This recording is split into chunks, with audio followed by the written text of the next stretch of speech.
Bienvenidos a Diálogos Judiciales, una transmisión más de este programa que tiene como finalidad dar a conocer temas relacionados con el derecho y su aplicación práctica a casos concretos. Te invito para que te quedes en este programa y conozcas todos los detalles acerca de un tema muy interesante relacionado con la materia familiar, y me refiero precisamente a la violencia familiar.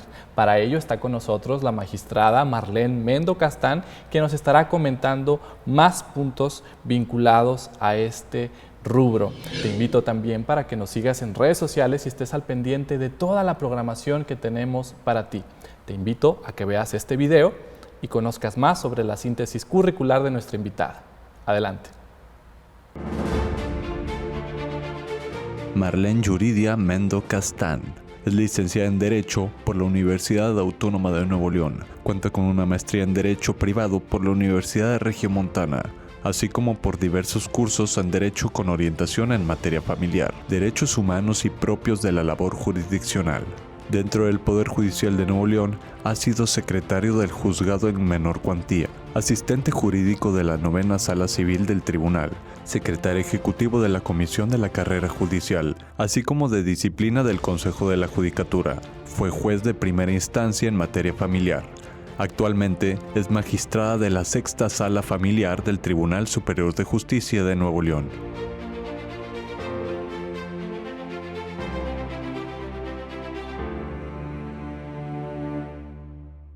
Regresamos. Magistrada Marlene, ¿cómo está? Bien, gracias. ¿Y tú? Muy bien. Agradezco que esté en este foro y sobre todo que nos dé esta oportunidad de conocer y que nos explique sobre la violencia familiar. Encantada de estar aquí contigo y dirigirme a tu auditorio. Muchas gracias. Magistrada, vamos a hablar y a compartir con nuestro querido público el tema relacionado con la violencia familiar.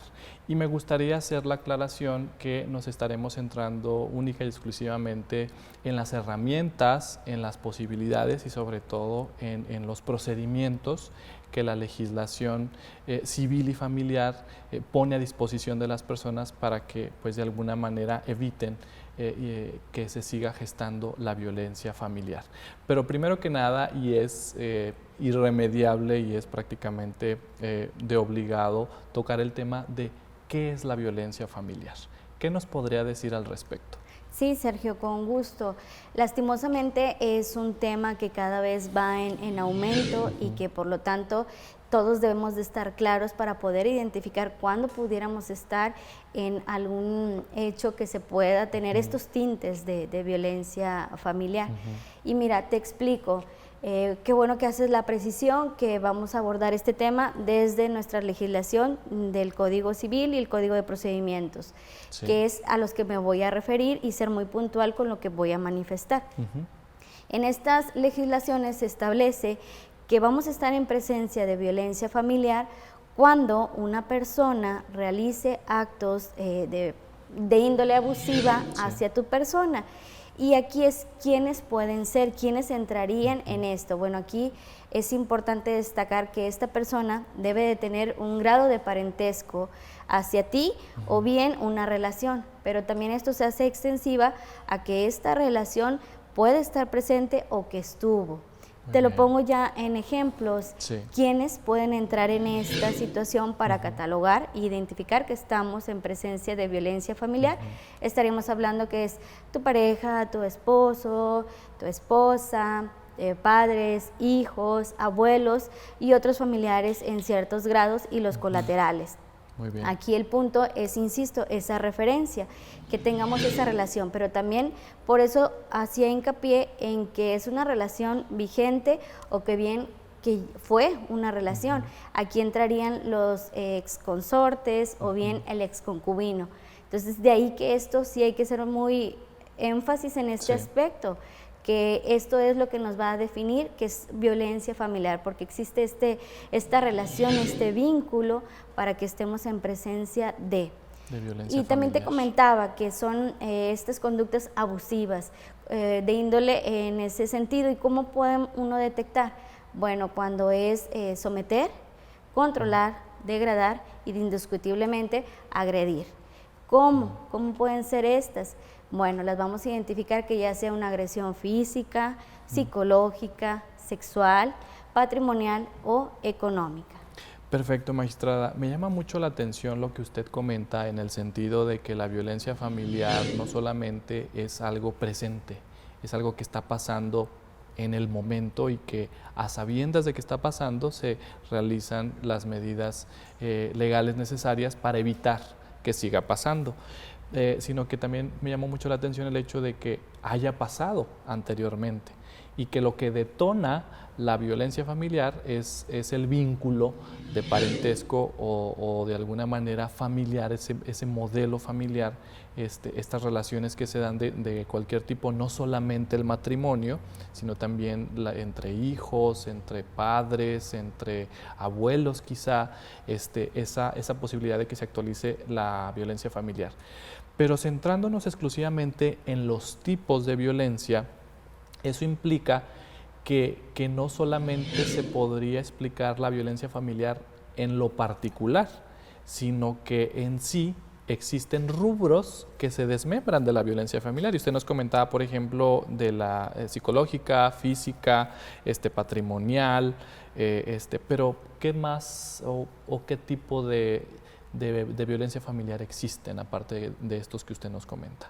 Sí, mira, puntualmente hace referencia a esta circunstancia y también quisiera aclarar que al definir esta violencia familiar es indiscutiblemente por el grado de parentesco que existe con tu persona y que efectivamente podemos decir ya no está conmigo físicamente y que por lo tanto esta violencia se puede dar dentro de la casa familiar o fuera de, porque aquí lo trascendente es el vínculo, quién te está generando estas conductas de índole abusivas, podemos catalogarlas en ese sentido. Muy bien. Y sí, como te anticipaba, vamos a estar identificando con estos rubros.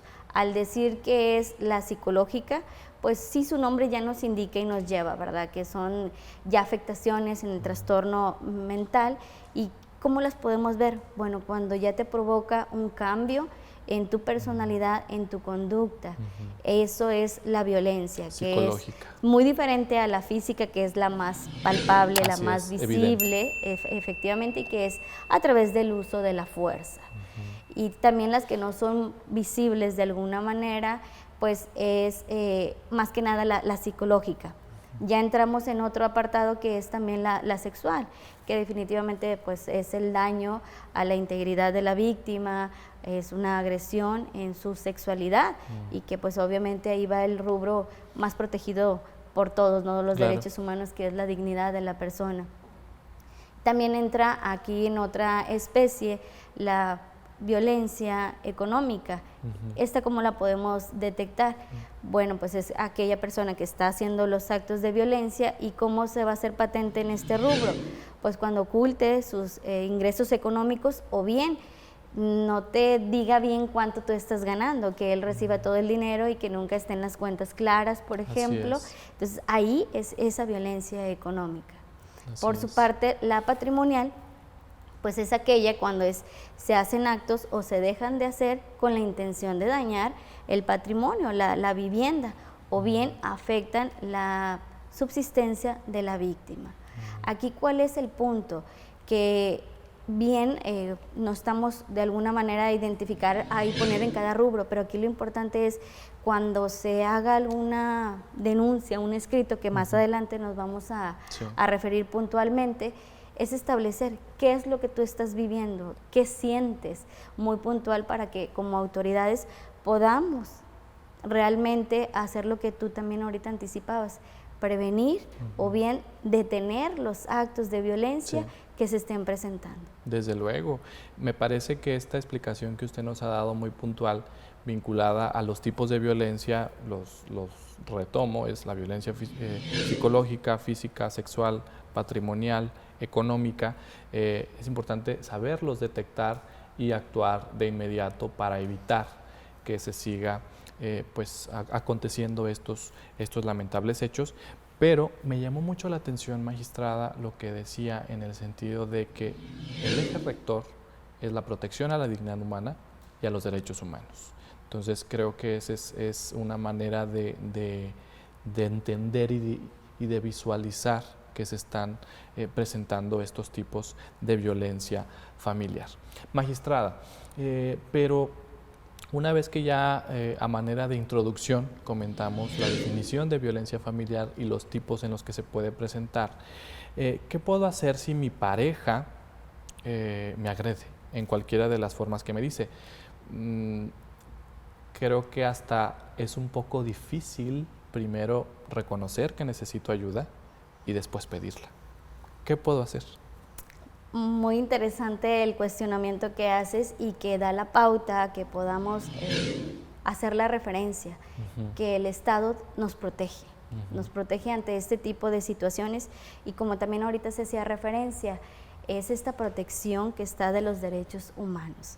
Y ante este tema tan lastimoso que es la violencia familiar, pues efectivamente el Estado cuenta con mecanismos, con procedimientos para inhibir o bien detener o prevenir que se siga presentando, que se presenten este tipo, ya que afecta al núcleo, que es la familia, lo más importante para el Estado, que sabemos que es el inicio para una sociedad de manera ordenada y que ahí es el eje rector y por lo tanto el Estado tiene este interés de que este núcleo esté bien, esté a salvo o bien el que va a poder hacer pues para que siga su cauce lo más normal posible. Ya ni se diga si hay menores de edad, digo, o identificar, pero que efectivamente al tener este tipo de violencia, de actos, lo principal es que hay la manera. El Estado nos brinda los medios para que podamos ejercitar las acciones conducentes y hacer esta protección. Y refiriéndome ya concretamente, ¿cuáles pudieran ser estos procedimientos?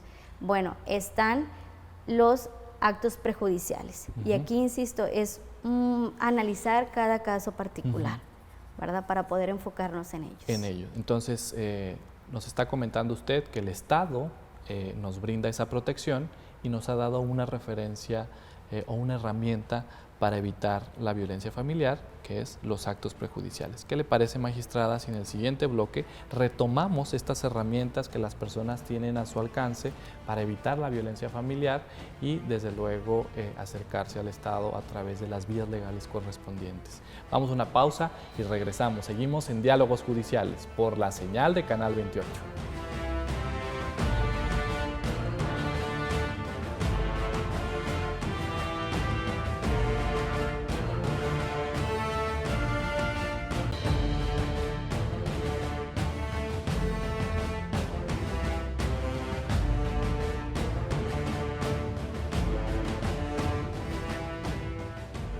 Regresamos a Diálogos Judiciales. Recuerda, estamos transmitiendo por la señal de Canal 28. En esta ocasión tocamos un tema muy interesante con la magistrada Marlene Mendo Castán y nos está platicando acerca de la violencia familiar. En el bloque anterior definimos qué se entiende por violencia familiar. Nos explicaba la magistrada Marlene que existen varios tipos de violencia, entre ellos la violencia psicológica, la violencia física, la violencia sexual, la violencia patrimonial y la violencia económica. En esta ocasión vamos a retomar este bloque puntualizando qué puede hacer una persona si su pareja la agrede. Usted nos comentaba al finalizar el anterior bloque que es el Estado, pero ¿qué puede entender una persona por Estado?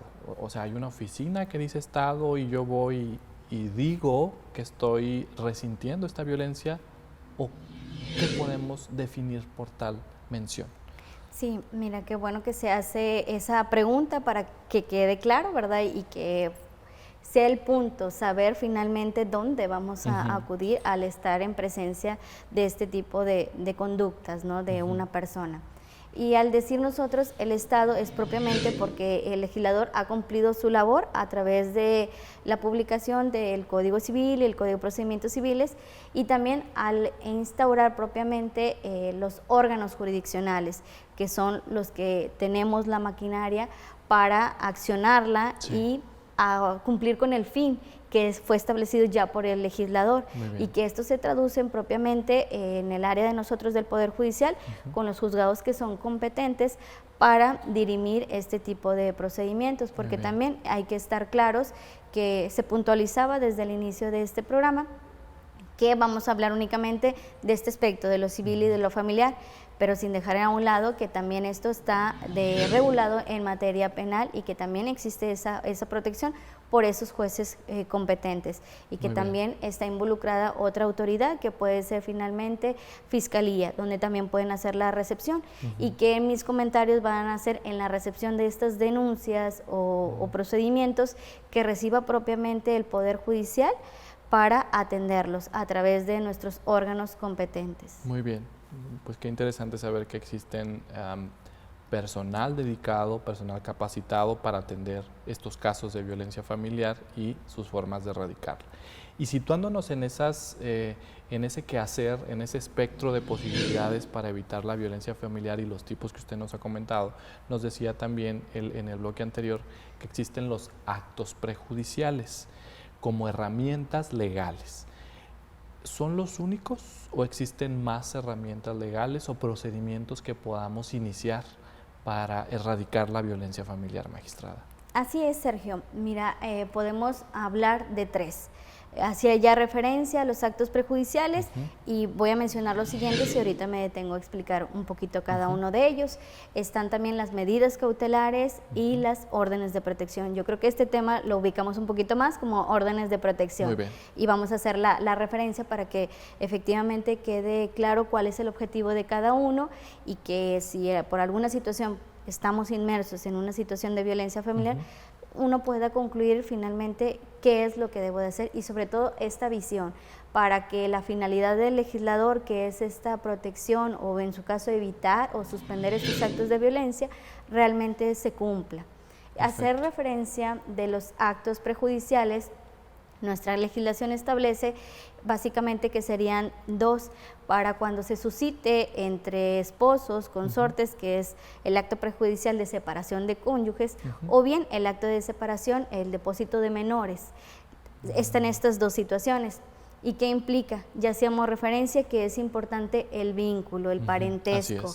En el caso de los cónyuges, pues ahí hacemos referencia a que están unidos por este vínculo legal y que lastimosamente están viviendo alguna situación o incluso que ya no se entienden y vamos a hablar de un caso en específico. La pareja ya tiene dificultades y alguno de los dos ya está viendo la posibilidad de un divorcio incausado, entonces evidentemente como este procedimiento, sin hacer mayor referencia a ese procedimiento, sabemos que es atendiendo a la libre personalidad y que parte con que sea el deseo de una de las dos partes.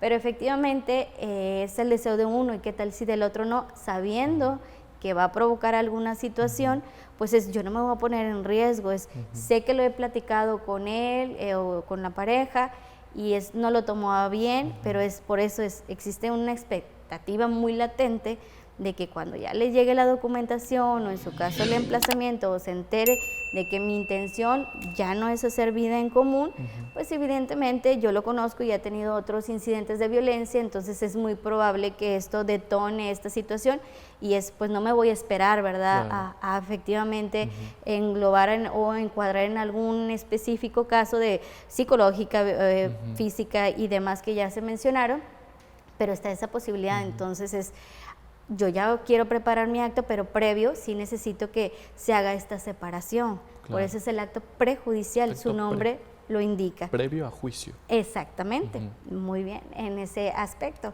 Qué bueno que sí se entienda, ¿verdad? Que ahora sí que su mismo nombre nos lleva a entender que esto es una opción y que es el tiempo necesario para preparar en sí la acción, que lo podemos ahorita acotar en el ejemplo que estoy refiriendo, que es el divorcio, y que por lo tanto pueda hacer esta situación. O el otro que también anticipaba, que es cuando el menor está siendo el sujeto de agresión por alguno. Que está en riesgo quizá y se pretenda protegerlo, y precisamente los actos prejudiciales van a preservar su integridad y el juez, en este caso un juez familiar, dictaría las medidas necesarias dentro de los actos prejudiciales para la protección del menor.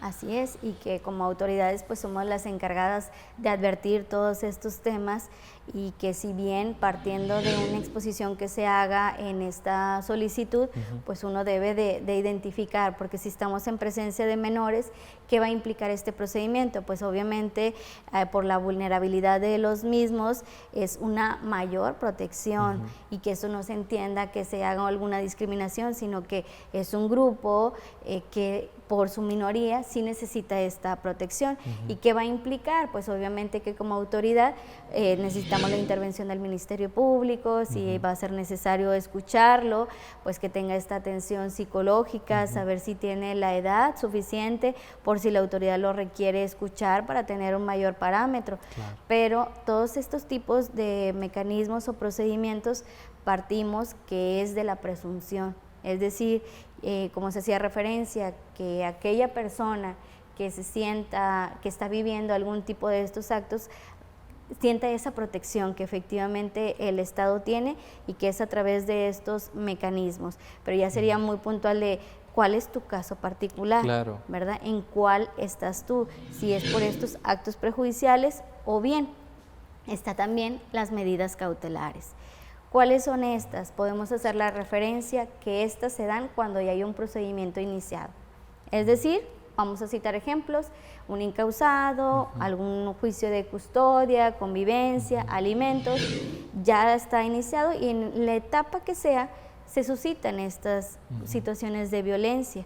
Al momento en que estos se perciban, ahí mismo en ese tipo de procedimientos se puede acudir ante la autoridad que ya está conociendo y hacer esta denuncia de estas conductas abusivas que se están recibiendo por alguna de las partes, y dar una exposición sucinta para que ya el juzgador pues decrete las mismas y tenga ese parámetro de qué estás viviendo, qué necesitas de mí como autoridad y como Estado para yo realmente protegerte o detener esos actos que tú estás recibiendo, y que por lo tanto yo necesito tener esos elementos para ser muy puntual en el establecer algún término que va a tener esta de vigencia, la obligación que tenemos como autoridades de fundar y motivar todo este tipo de medidas que se decreten, y que por lo mismo, atendiendo a la naturaleza y a la urgencia, se decretan, y esto es sin audiencia previa de la contraparte.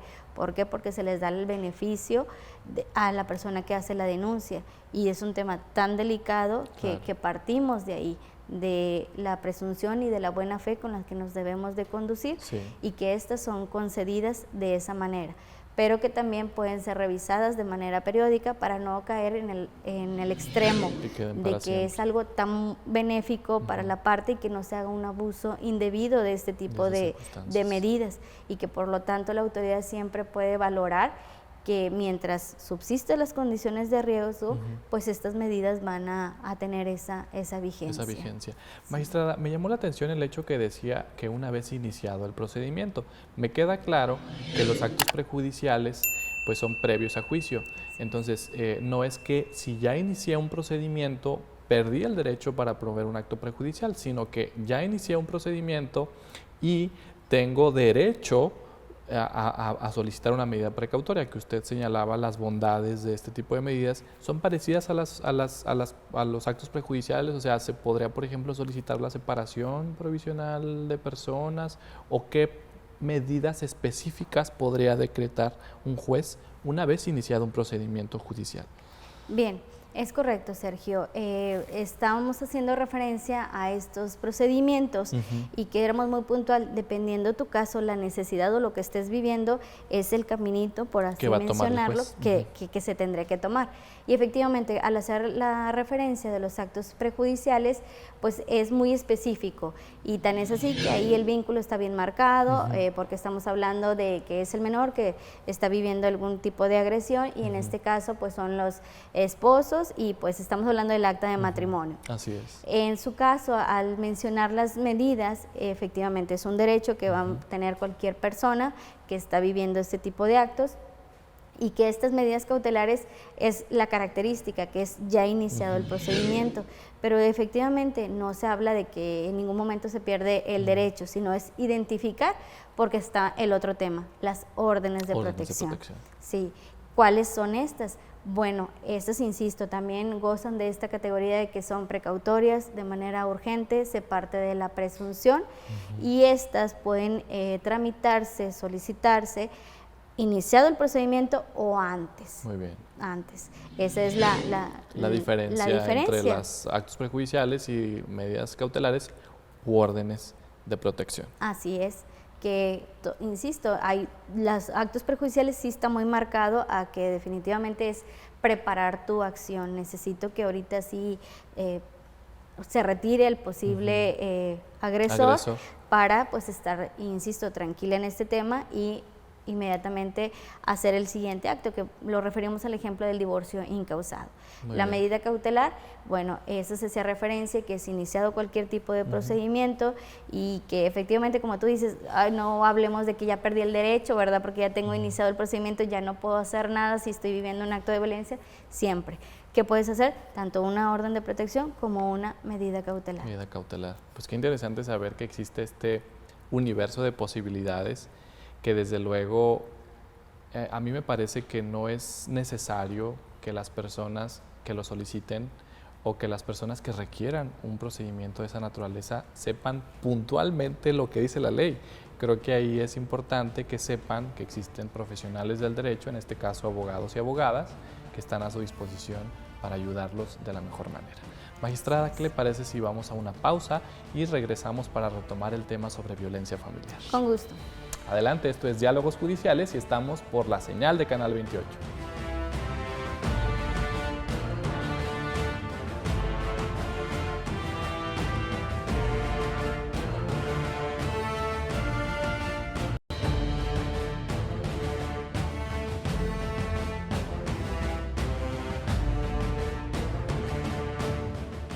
Regresamos a Diálogos Judiciales. Estamos transmitiendo por la señal de Canal 28. En esta ocasión, la magistrada Marlene Mendo nos está comentando acerca de la violencia familiar y, sobre todo, los mecanismos legales que tienen todas las personas sin distingo para solicitarlas y evitar estas formas de manifestación de violencia familiar. Ya hemos visto los tipos de violencia familiar, ya hemos visto estos mecanismos procesales que son precisamente los actos prejudiciales, una medida precautoria, las órdenes de protección, por ejemplo, magistrada, pero exactamente cuáles serían las grandes diferencias que existen en estos tres aspectos, ¿no? Órdenes de protección, actos prejudiciales y medidas precautorias. Bien, Sergio. Antes de precisar la diferencia entre estos tres que se mencionan, puntualizar una vez más el fin, el para qué. Ahora sí que en lo que coinciden esta situación es para prevenir, en su caso, actos de violencia o bien detener estos mismos. Eso es lo que tienen en común, que es la protección que tiene el Estado para hacia la ciudadanía o las personas que están viviendo estas conductas. Y ahora, para aterrizarlo propiamente en la diferencia, sí quisiera mencionar que en los actos prejudiciales, pues su misma palabra lo indica, es previo, es para preparar, y por lo tanto lo que se decreta ahí es una temporalidad que el juez va a determinar y que sea lo necesario para instaurar el siguiente procedimiento. En su caso, las medidas cautelares, estas se presentan una vez ya iniciado el procedimiento. Es decir, la pregunta que se hacía hace rato de, bueno, ¿qué puede hacer esta persona que está viviendo lastimosamente estas conductas de violencia? Definitivamente puede identificar estos tres procedimientos, ya nada más encuadrar, y obviamente si está a su alcance tener alguna asesoría legal, excelente.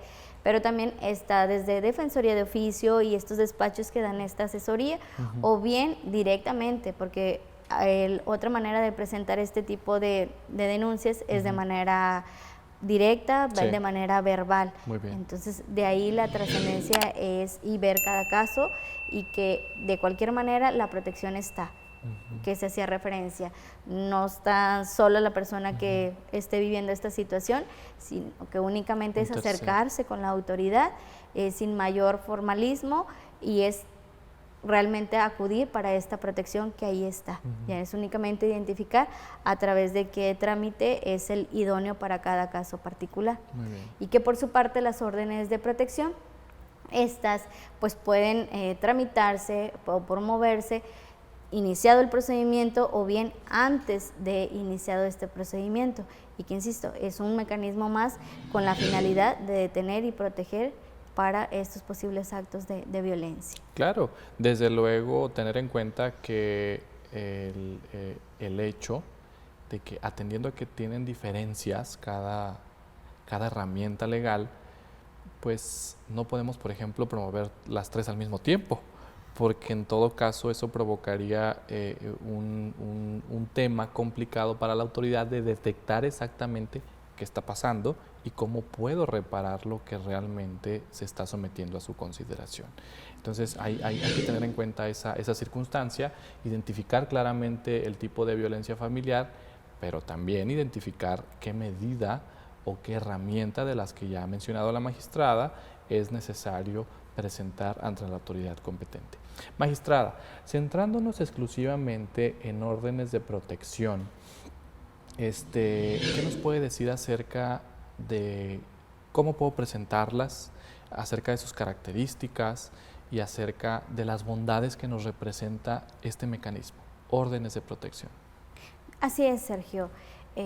Ya hemos hecho referencia que pues, la finalidad que estas tienen, que es una institución o una herramienta, como puntualizabas, muy noble, que el legislador establece que efectivamente sea ejercitada cuando se den estos actos de violencia, y que efectivamente se acuda, porque es activar todo el ejercicio que tenemos a nuestro alcance, que como autoridades pues tenemos esa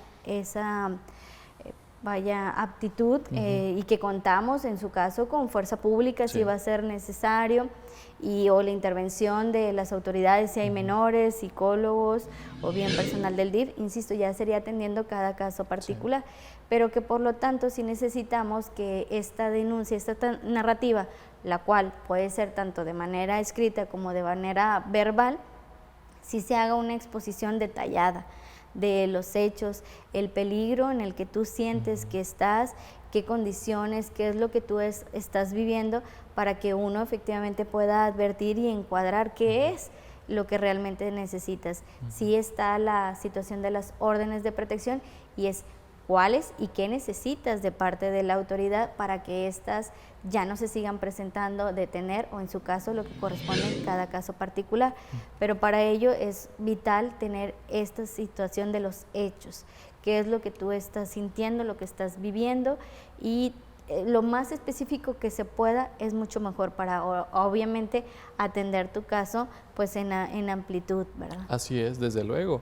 Y me parece que vamos avanzando en el sentido de primero saber que estoy en un tema vinculado a violencia familiar, identificar qué tipo de violencia familiar estoy resintiendo, después saber elegir el procedimiento a través del cual voy a informar a la autoridad jurisdiccional esta violencia familiar, en el caso de las órdenes de protección que usted nos comenta y que tienen ciertos requisitos.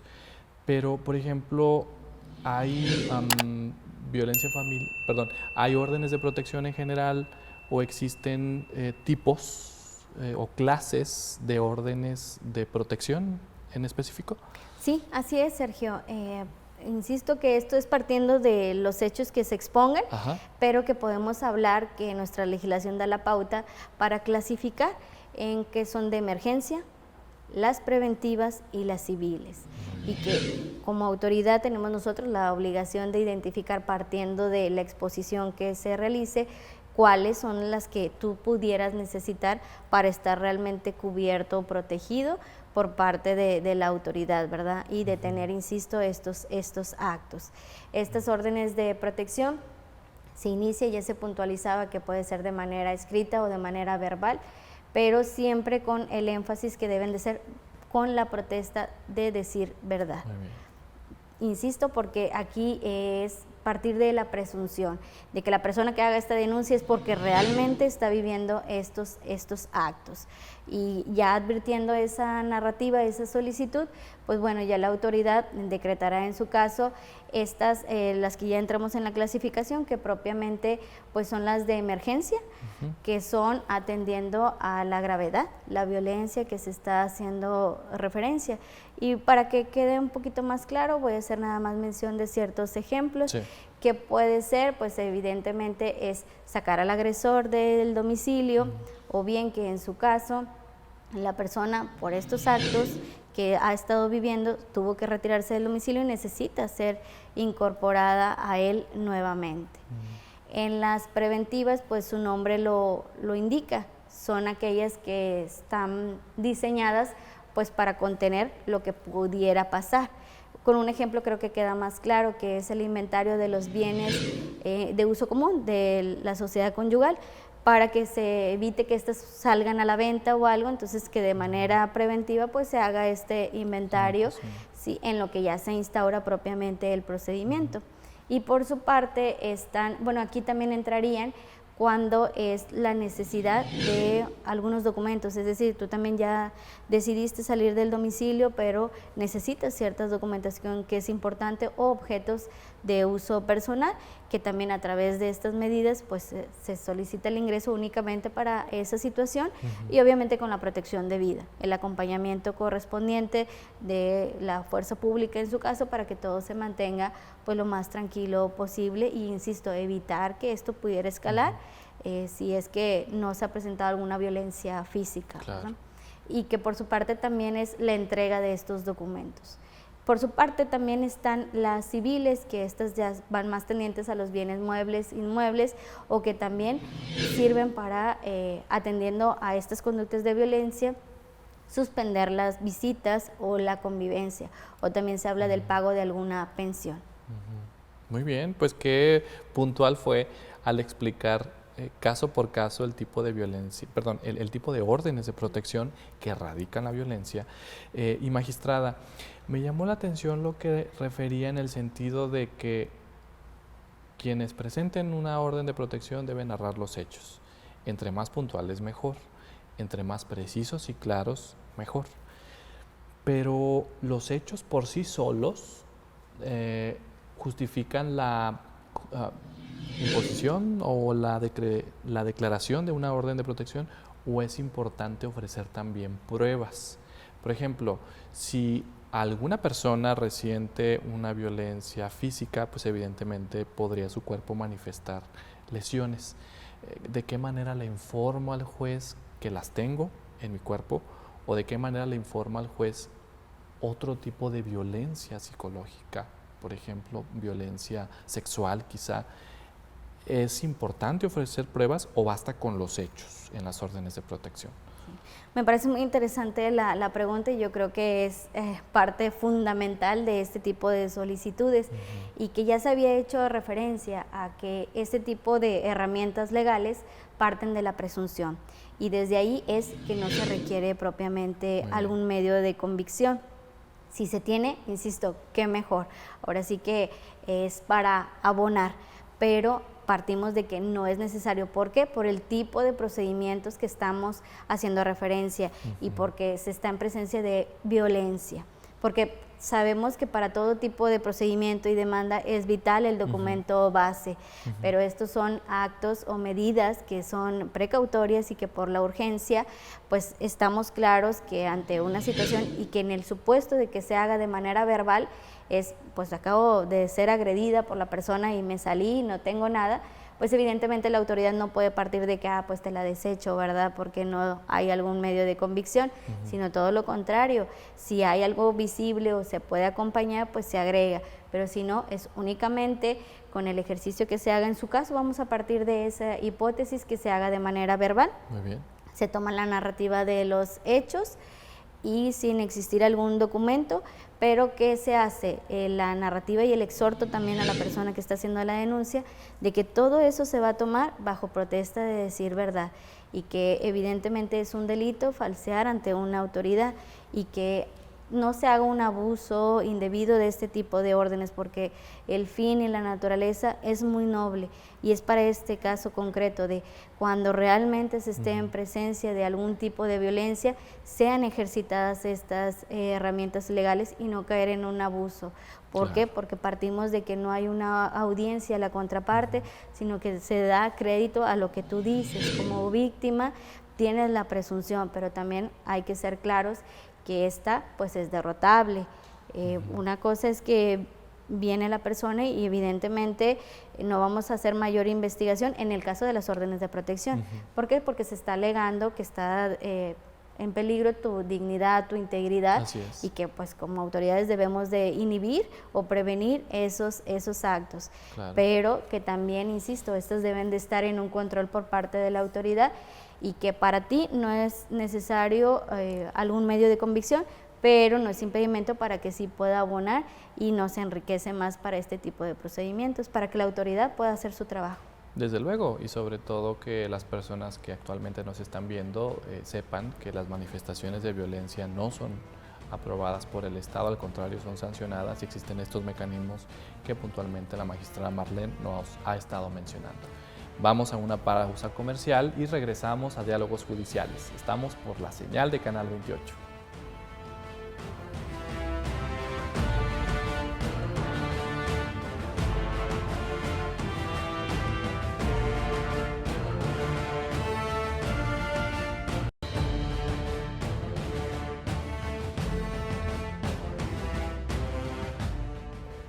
Continuamos en Diálogos Judiciales. En esta ocasión la magistrada Marlene nos ha estado comentando qué es violencia familiar, qué tipos de violencia familiar existen, de qué manera se puede erradicar la violencia familiar, no solamente la que se está viviendo, resintiendo en el momento, sino la que se puede prevenir y que desde luego existen estos mecanismos que ya ha mencionado la magistrada Marlene, vinculados a la legislación civil y familiar, precisamente, y que estos mecanismos llamados órdenes de protección, actos prejudiciales y sobre todo medidas preventivas pueden actualizarse siempre y cuando las personas que presentan estas herramientas legales sean precisas, sean claras y desde luego no abusen de la presentación de estos mecanismos, porque recuerden, tienen como finalidad proteger derechos humanos y la dignidad de las personas. Magistrada, en el bloque anterior nos centramos exclusivamente en las órdenes de protección. Usted ya nos ha comentado que estas órdenes de protección las detona principalmente una manifestación de violencia y que existe la necesidad que se relaten desde luego los hechos que están aconteciendo o que en todo caso pudieran preverse. Nos ha mencionado también que es importante señalar el tema de las pruebas, sobre todo que pues prácticamente bastan los hechos y la protesta de decir verdad de quien los está argumentando. Pero me gustaría preguntarle, ¿tienen alguna vigencia? ¿Son para siempre? ¿O el solicitante dice solamente requiero 5 días, 10 días? ¿Qué pasa con ese plazo o ese término que se da en órdenes de protección? Sí, mira, Sergio, nuestra legislación sí es muy clara al establecer un término y se puntualiza que estas pueden ser hasta 30 días. Es decir, en un ejemplo que la autoridad decrete, fundando y motivando su decisión, que estas tienen la vigencia de 10 días. Insisto, todo esto va a estar partiendo de esta narrativa, de cómo es tu solicitud y bajo qué supuesto estemos. Los actos prejudiciales pues tienen su ordenamiento y se establece, y ahí también la autoridad va a ser muy puntual establecer el término, vamos a hablar de los 10 días, para instaurar en su caso el siguiente procedimiento, el siguiente proceso. En sí, las órdenes de protección, como se indicaba, pues bueno, estas pueden ser hasta 30, es decir, si en el supuesto que se conceda por 10 días, esta puede solicitarse una prórroga, pero esta no puede exceder de los 30 días, si está acotado. Hay que ser claros, insisto, que hay que analizar cada caso particular para descartar que efectivamente ya no sean las condiciones y que haya cumplido su fin, que es esa situación de proteger, y que el siguiente procedimiento ya está instaurado, por así ameritarlo el caso particular. Pero sí, hablamos de que tiene una vigencia. Muy bien, un plazo específico y que en ese plazo específico pues se deben efectuar las medidas necesarias para presentar ya formalmente una acción ante las autoridades competentes. Magistrada, pero ¿qué pasa si pasó ese plazo y quiero presentar mi demanda? ¿Puedo? ¿Qué sucede en ese supuesto, magistrada?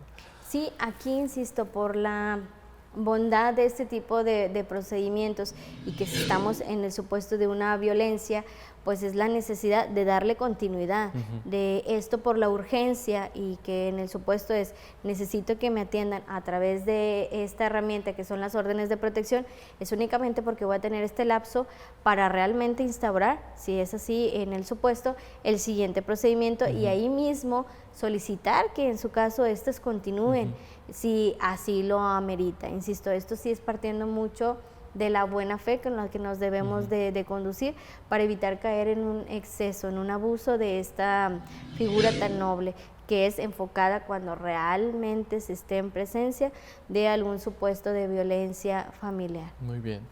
Magistrada, al inicio de este programa también usted nos relataba que el Estado, preocupado por el bienestar y paz social, implementa leyes, implementa mecanismos legales a disposición de las personas que resienten estas manifestaciones de violencia familiar. Pero en forma particular, ¿qué autoridades que forman parte del Estado pueden decretar esa protección o pueden en todo caso declarar fundadas las órdenes de protección? Sí, mire, Sergio, perdón, en el caso de aquí nosotros tenemos desde nuestra ley orgánica muy marcado esta situación, quiénes van a ser los jueces competentes. Hablamos que son los jueces tradicionales del área familiar, los jueces orales y en su caso los mixtos también. ¿Y qué van a hacer ellos? Pues evidentemente recepcionar estas solicitudes que ya puntualizamos, pueden ser de manera verbal o por escrito y atender cada caso particular, atendiendo a las necesidades y lo que se esté invocando, porque estamos muy claros que el ciudadano tiene la obligación de expresar los hechos y nosotros aplicar el derecho. Y como se mencionaba, si no estamos obligados a que en sí la persona que está viviendo alguna conducta de violencia pues pueda especificar o decir concretamente con estos rubros jurídicos qué es lo que solicita, pero no es necesario, es únicamente con una narrativa clara el que se está en peligro, cuál es el miedo que se tenga en esa situación y qué es lo que está de por medio para vincularnos nosotros y ahora sí decretar lo conducente. Muy bien. En que puede darse el caso que no exista alguna de estas autoridades que he mencionado en el caso, pero, insisto, como autoridades tiene la obligación, aun y cuando no sea el competente, ¿qué debe de hacer? Recepcionar y atender esta urgencia, esta medida precautoria y es concederla y decretar y remitir, en su caso, con la autoridad competente. ¿Qué implica todo esto? Que siempre va a haber esta protección. Hay órganos especializados y facultados para ello, pero eso no resta que cualquier otra autoridad que sea conocedora de esta situación deba de hacer algo, que es realmente proteger para inhibir o detener estas conductas abusivas que estén siendo denunciadas y en su caso efectivamente ya es remitir con el competente. Muy bien, muchísimas gracias por esa aclaración y saber por parte de nuestro auditorio que tienen a disposición de ustedes las autoridades competentes para que den trámite a las órdenes de protección. Magistrada, ya prácticamente encaminándonos al final de este programa, una vez que yo solicite estas órdenes de protección, ¿qué debo hacer? ¿Yo le tengo que avisar a mi contraparte o a mi agresor o agresora que promovió las órdenes de protección o eso a quién le corresponde? Sí, mira Sergio, qué bueno que haces ese tipo de preguntas y que la protección que he tratado de ser muy puntual, pues efectivamente es para que tú ya no tengas contacto, ¿verdad? Con esa persona y que ahora sí ya la recepción quedó en nosotros y como autoridad vamos a hacer esta protección de manera integral. Por lo tanto, no es necesario en cuestión, concretamente en la pregunta, ya que la autoridad decretará en cada caso particular cómo van a ser estas notificaciones. Y va a ser notificaciones tanto a la víctima como al presunto agresor. Ya dependiendo, insisto, cuál es el mecanismo que se va a seguir, es la forma en que la autoridad lo va a ejecutar. Pero podemos precisar que sean a través del actuario o bien el secretario, porque los actos prejudiciales en la práctica pueden darse la notificación que acudan al recinto judicial, y en estos actos prejudiciales sí se maneja una conciliación. Ahí sí se agota y no se da ya la conciliación, y en ese momento la autoridad, insisto, esto puede ser en el recinto judicial o bien que el juez se traslade al domicilio y agote esta parte de la conciliación y en ese momento decretar lo conducente. Eso es en los actos prejudiciales, pero las medidas y las órdenes de protección, estas sí se notifican, puede ser a través del secretario o bien del actuario. ¿Para qué? Para que notifique, insisto, tanto a víctima como a agresor, y en su caso, en la parte del presunto agresor, viene ahí el exhorto o bien la prevención que se le hace de la naturaleza del tipo de procedimientos, de que en caso de que sean violentadas las órdenes concedidas, pues estará inmerso en un típico de delito, porque han sido violentadas estas órdenes de protección, y que ya hacíamos referencia, pues pueden ser incluso también de no se acerque a determinados metros o al lugar del domicilio, del trabajo, dependiendo. Ahí sí, por eso es el actuario o el secretario va a ser muy puntual para leerle el contenido de este auto y ser muy puntual de que efectivamente en qué consiste la orden de protección, la vigencia y qué implica que tú no te puedas acercar al domicilio, etcétera, con todas estas especificaciones. Y insisto, en este caso también es ser muy puntual que en caso de que estas sean quebrantadas, pues vas a ser sujeto a algún delito. Algún delito, alguna sanción, desde luego, ¿no? Porque es una determinación judicial que debe acatarse. Magistrada, ¿y estas órdenes de protección son exclusivamente para mujeres? O sea, ¿las mujeres son las únicas que pueden promoverlas ante las autoridades o se abre el espectro para que algunas otras personas lo hagan? Sí, mira, también es muy puntual tu pregunta, y siento que podemos hacer la referencia por algunos índices que pudiéramos hablar que la persona más sujeta a este tipo de violencias es la mujer, pero ello no es exclusivo de esta situación. Aquí estos mecanismos o herramientas legales están para toda persona, sin hacer distinción de hombre, mujer o un género en específico, sino que es la ciudadanía, persona que sea sujeta a este tipo de conductas abusivas. Por lo tanto, podemos hablar que no podemos especificar que sea para mujeres en específico, sino que se abre esta protección para todos aquellos sujetos que sean y que estén viviendo algún tipo de violencia. Muy bien. Pues muchísimas gracias por esa respuesta, magistrada. Y prácticamente para finalizar este programa, me gustaría pedirle un mensaje para nuestro querido auditorio y sobre todo,